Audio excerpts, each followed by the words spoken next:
Now there's something very different. The basic income. Why is Peterson against it? It has nothing to do with him being a conservative. But he uses it as a prime example to argue that whatever kind of solutions we come up with in society, to use the integral lingo, must be integral or they will fail us. In other words, when we try to solve big societal problems, our solutions must work in all the quadrants.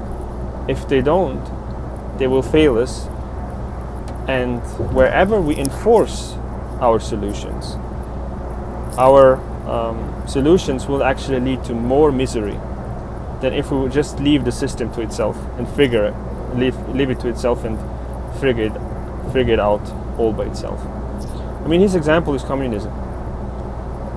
Maybe there was an intrinsic problem why communism has existed as it was implemented. Never really lived up to the ideal that Marx had in mind. Maybe there are systemic reasons. Maybe it's a model that is the result of armchair philosophy and making distinctions which are not one-to-one applicable to reality itself. So what I'm arguing for in this passage is that Peterson is perfectly aware of complexity, and he's aware, basically aware of, even though he's not naming them, I think he's aware of the quadrants, and he's aware that our solutions have to be either specialized and quadrant specific, then they're not a problem. But if our solutions want to take a global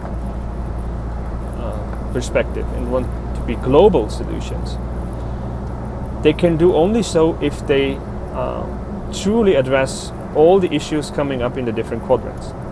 So let's take the basic income. Why is he against it?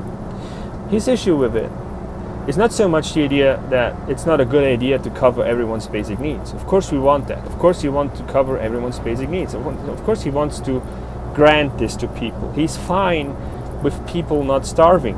I mean, what kind of person would you be if you had a problem with that? Of course he's fine with people having equal opportunities. Again, what kind of person would you be if you didn't opt for that? He's fine with many of the basic motivations that are driving those who are defending the basic income as a solution. But he's skeptical of it as a solution simply because it doesn't address many, many complex issues. Take one example. It doesn't address human psychology. This is what he is explicitly being saying. The problem is we don't know what it will do to human psychology if you implement it on a global scale. We have to test it first. We have to see what it does, because there are some indications that if you give people, if you give psyches everything for free, if you don't expect agency back, it is not good for psyches as such. There is some literature actually, I mean, he's been quoting, I can't remember the names. There is some literature suggesting that without incentive to do something, psyches don't get up all by themselves and become agents and develop their agency. So friction with this world, resistance in this world, opposition in this world is important to being, to developing your personality. Now, I don't think he's saying that scarcity and fighting for your own survival is the most reasonable kind of challenge to make you develop your personality. But as long as we don't have institutions in which you're embedded, which are constantly challenging you to get beyond your limits, it is dangerous to simply leave people to themselves and not force them to be in friction with reality. And having to come up for your own income, having to overcome that obstacle, is, if you want it or not, whether you want it or not, it's something that brings you into a relationship with reality. You have to face reality if you want to make income. You have, just as we had thousands of years ago, you have to in some way meet reality's demands if you want to survive and if you want your basic needs met. So if the basic income doesn't work with the upper left quadrant, if it doesn't work to motivate us to do stuff, it's a problem. He's not saying it doesn't per se. He's not saying there couldn't be other incentives, other institutionalized incentives that are much more reasonable and much more effective than your basic needs not being covered.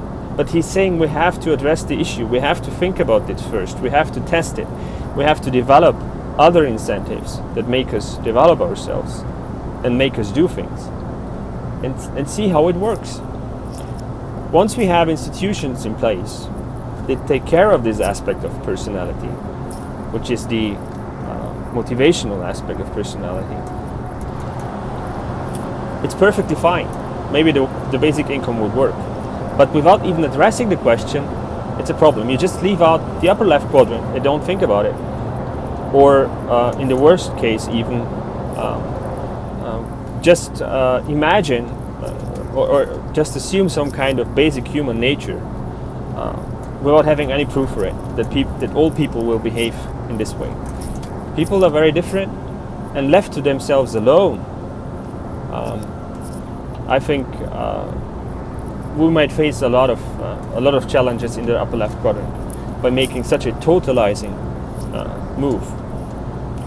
Another example is that the basic income, of course, has to function economically, but given the fact that it's already implemented. I know a lot of people who are preferring to do jobs that are really beneath their educational level, but they're preferring everything to being unemployed, because it's a state of which goes hand in hand with so much psychological pressure.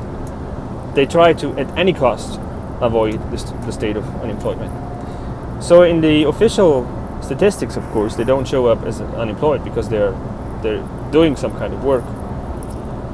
But the moment basic income would be introduced, I'm pretty sure they would stop doing what they're doing right now, and they would follow up their own interests. So the numbers that we are using to calculate whether the basic income will be payable for or not are based on our present day reality. They're not based on some future state in which specific motivations for people to work fallen away. So will it then in the future be payable, the basic income? This is also a question that has to be addressed. Another question, even given the basic income was implemented, is it, as some of the defenders say, that you could do anything you want? You could follow up any interest you wanted? I don't think so. Well, what if you're really interested in doing physics? Or what if you're interested in doing quantum physics? Can you just get up and do quantum physics?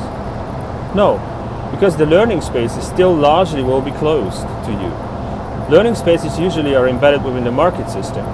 This is, they are competitive, and being competitive prohibits them from being open to society at large. They are highly selective about who they take in and who they let in, who they let learn something, and who is being kept out. So imagine you wanted to become a concert pianist. Would it become easier? I don't think so, because you would have much more people who would be able to focus on that ability, but still the positions, the open positions for concert pianists would remain the same. So you would have more competition. You would have more people who are well prepared, who have the time to prepare themselves, but you would have the same number of open positions.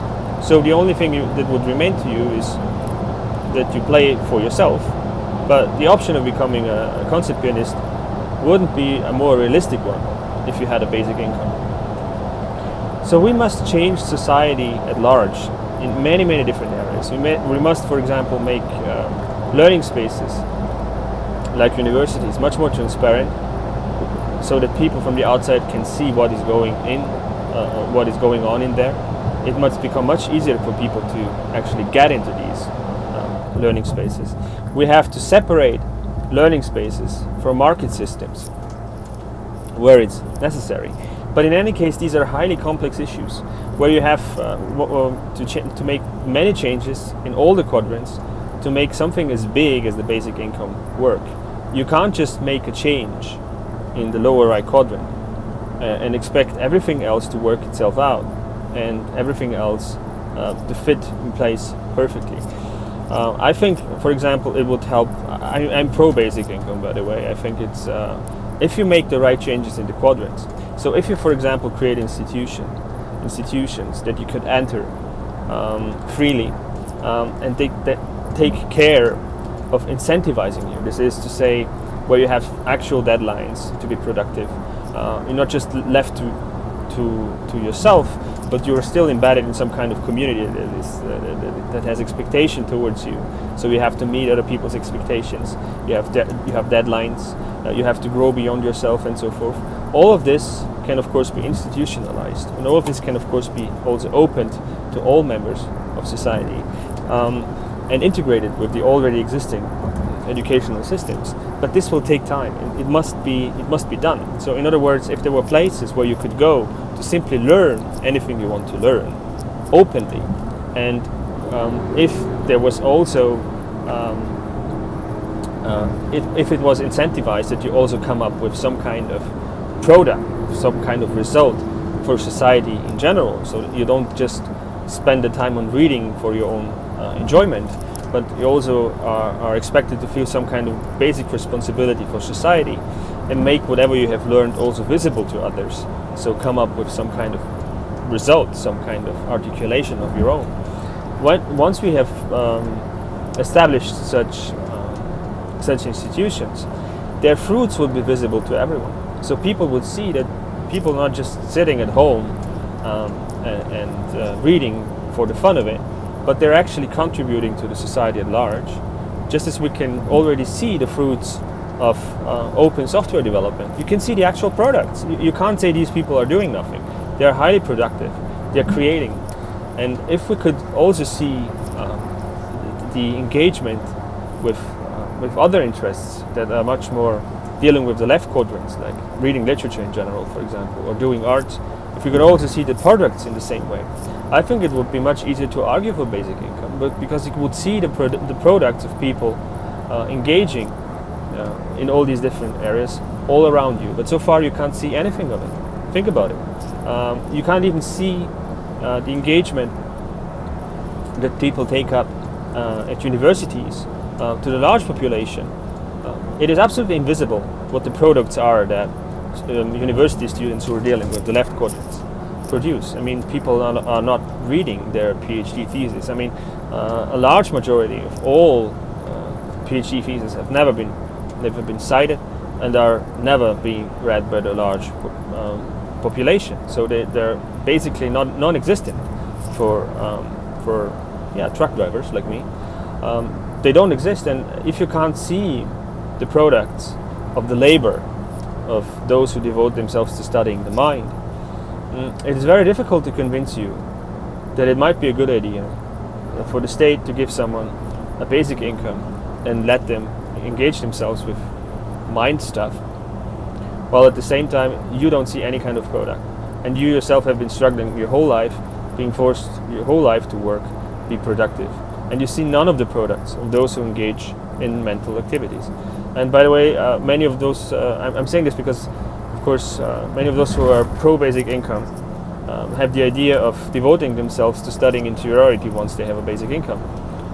It's not like most of them want to become engineers once they have a basic income, but I guess most of them want to do yoga, they want to study classical literature, and so forth, the soft sciences, where you simply don't see the results of their engagement the way you see them when someone is studying the right quadrants.